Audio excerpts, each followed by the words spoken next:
I wish I would have had this video to watch when I built this door. Walnut, baby. Hey, walnut's toxic. Wear your mask, people. Beautiful wood, though.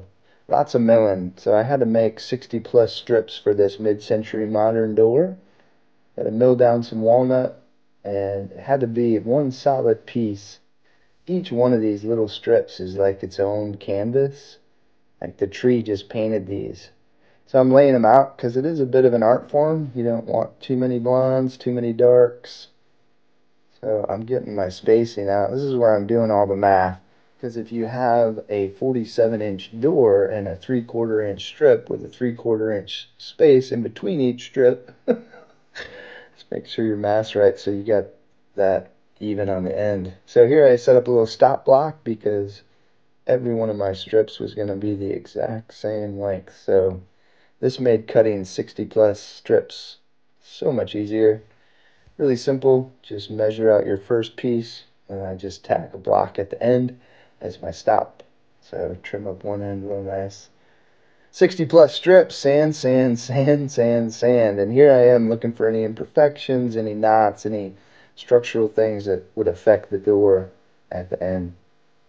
But it took a lot of sanding, a little bit of putty. I built some really simple spacers. So I made some plywood spacers the same size as the strips. That way I knew exactly what the spacing should be. And then it was just from there, a little bit of dark glue. They make a dark glue, which is nice working with walnut because it doesn't show up as much, but I still wipe up any glue squeeze.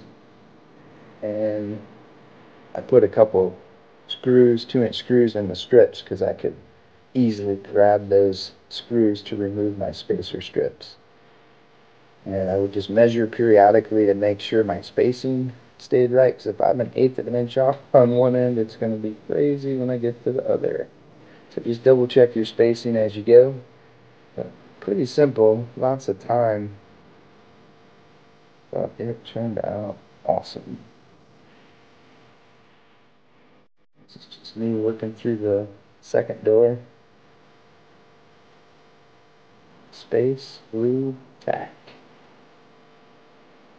Yeah, I wish somebody would have had this video for me to watch. It would have helped, but pretty simple once you know a few basic steps to get your layout right. Do the math, make a couple spacers, and check your work as you go. Probably noticed a couple small spacers in there. That was because sometimes the middle would get about a 32nd or a 16th off.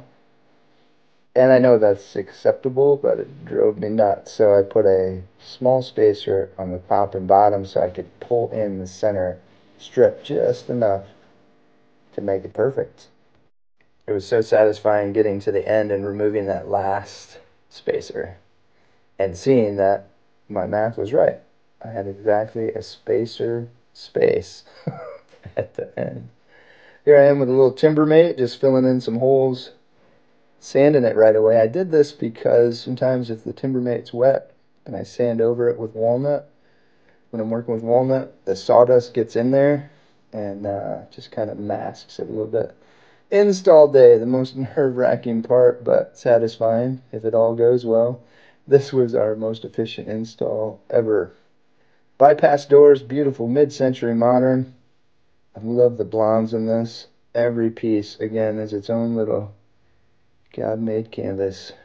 Beautiful.